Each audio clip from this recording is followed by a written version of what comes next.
Nous revoilà pour une série de questions auxquelles je vais répondre pour conforter votre choix, votre décision de postuler en BTS NDRC au sein de notre établissement.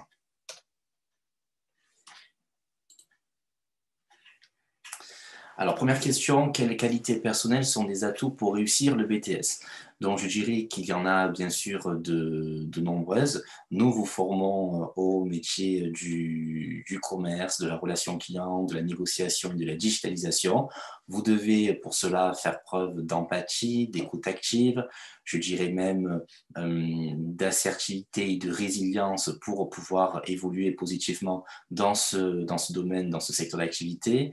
Vous devez mobiliser, bien sûr, plusieurs qualités autour de la relation client et véhiculer certaines valeurs de solidarité et des valeurs collectives telles qu'elles seront notamment demandées en entreprise. Je ne dirais pas qu'il y a vraiment un cursus idéal pour faire ce BTS. Nous avons des profils d'étudiants qui sont tout à fait différents. Alors, à titre indicatif, je dirais que nous avons 25% des étudiants de la promotion actuelle qui a obtenu un bac général. Nous avons également une partie des étudiants qui sont en reconversion professionnelle ou éventuellement qui se sont réorientés suite à un échec après le bac. Cela signifie qu'ils ont suivi une formation qui ne leur convenait pas. Et puis, nous avons également une bonne partie de bac technologique et professionnel. Au niveau des conditions de réussite, alors je dirais qu'il y a beaucoup de travail, car c'est un BTS qui est très ambitieux, mais en même temps qui est très proche du monde du travail. Il va falloir faire preuve de courage, de patience et surtout avoir un certain état d'esprit pour réussir dans ce BTS. Ne jamais abandonner et toujours rebondir éventuellement sur ce qui a été réalisé et sur ce que vous n'aurez éventuellement pas réussi à faire. C'est un métier qui demande beaucoup de patience et donc voilà, ce sont des conditions de réussite pour être épanoui au sein de ce BTS. Il faut bien sûr également bien écouter les professeurs, faire attention aux remarques constructives et aller de l'avant, tout simplement. Alors, la charge de travail dépendra de l'étudiant en fonction de ses compétences, en fonction de son vécu, de son passé, de son expérience, en fonction également de ses difficultés ou de ses facilités à maîtriser certains enseignements et certains outils que vous verrez donc tout au long de l'année. Mais je dirais éventuellement 4 ou 5 heures de travail personnel à la maison en plus des cours. Voilà, mais ça peut changer d'un individu à un autre, bien sûr. Alors oui, bien sûr, nous préparons aux examens durant l'année. C'est notre rôle en tant que formateur de faire en sorte que vous mobilisiez certains savoir-faire à la fois pour intégrer le milieu du travail, mais également, bien sûr, pour réussir les épreuves à l'examen. Donc, vous serez préparé toute l'année dans le cadre des évaluations que vous ferez dans chaque matière, sous forme de DS, devoir maison par exemple, ou autre type d'évaluation. Et puis, vous aurez également 2 BTS blancs organisés sur les 2 ans de formation et qui vous prépareront dans des conditions réelles d'examen. Alors, nous sommes un établissement privé hors contrat. Cela signifie que les modalités d'évaluation peuvent être différentes que celles que connaissent les étudiants dans les établissements publics ou privés sous contrat. Cela signifie qu'il n'y a pas de contrôle continu dans ce BTS pour les étudiants qui postulent au sein de notre établissement. Les matières sont exactement les mêmes, mais vous serez évalué sous forme ponctuelle dans la plupart des matières. Et pour les oraux, d'ailleurs, vous serez évalué par un professeur de l'éducation nationale accompagné d'un professionnel. Donc, pas de contrôle continu dans ce BTS. Mes attentes en tant que professeur, alors j'attends que les étudiants soient responsables. Je souhaite même voir en cours des professionnels plutôt que des étudiants qui peuvent parfois manquer un petit peu de maturité. Voilà, je pars du principe que cette formation est professionnalisante. On vous prépare au milieu du travail, au milieu du commerce. C'est un milieu qui est très exigeant et donc j'attends à ce que les attitudes et comportements soient bien sûr à la hauteur de celles demandées en entreprise. Alors, je suis un professeur juste, je pense. J'essaie toujours d'agir dans un souci d'égalité et d'équité avec les étudiants.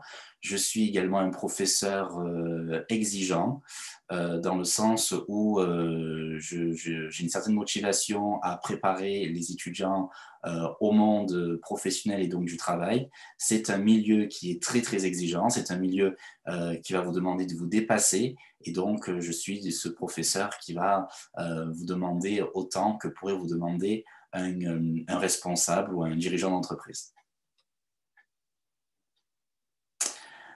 Alors, l'épreuve de digitalisation se fait en deux parties. Première partie, elle consiste à traiter une situation d'entreprise sous forme d'étude de cas. Vous aurez donc cette étude de cas qui vous permettra de répondre à certaines problématiques, donc de valider certaines compétences. Vous aurez 3 heures pour réaliser cette étude de cas. C'est un exercice qui n'est pas simple. C'est un exercice auquel certains d'entre vous ont déjà été confrontés dans le cadre de leur précédente formation. Ça demande beaucoup de méthodes, beaucoup de travail, beaucoup de savoir. Et ensuite, la deuxième épreuve, c'est une épreuve pratique. Et cette épreuve pratique consiste à évaluer vos compétences sur les CMS tels que WordPress et PrestaShop pour tout ce qui concerne l'animation et la gestion d'un site marchand et vitrine. Donc, vous serez amené à avoir une étude de cas. Et sur cette étude de cas, on vous posera des questions sur des manipulations à faire sur ces CMS, donc sur ces logiciels, comme par exemple la rédaction d'un article de blog ou l'intégration de nouveaux produits sur le site e-commerce. Alors oui et non, il est quand même indispensable d'avoir des compétences en informatique pour l'ensemble des travaux que vous réaliserez avec vos professeurs respectifs. Donc j'entends par là bien sûr que vous devez savoir maîtriser les principaux logiciels de bureautique, des logiciels de traitement de texte, des tableurs, des logiciels de présentation assistés par ordinateur, donc c'est très important. Même lorsque nous préparerons ensemble le CV, il faudra que vous maîtrisiez certains outils pour le rendre satisfaisant et pour répondre à la demande du recruteur. Mais en ce qui concerne l'épreuve pratique, il n'y a pas besoin d'avoir des compétences en informatique spécifiques. On ne souhaite pas former des informaticiens et par ailleurs, nous ne vous formons pas au codage et au langage informatique. Ce n'est pas du tout notre ambition et nous ne sommes pas forcément amenés d'ailleurs à le faire dans le cadre de la formation. Alors, parmi les autres épreuves professionnelles, vous avez l'épreuve de négociation-vente et l'épreuve de relation client et animation de réseau.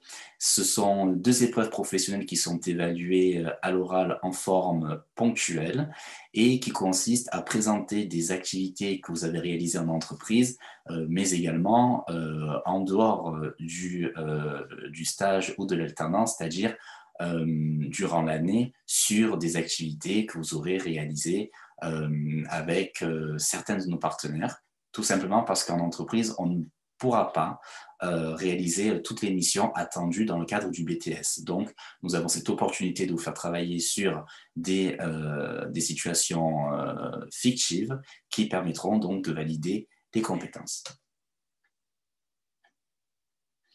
Alors, le taux de réussite est très bon. Nous avons eu l'année dernière 94% de réussite, un seul échec sur la promotion de la première promotion du BTS NDRC, ce qui montre que c'est une formation dont on vous prépare bien, une formation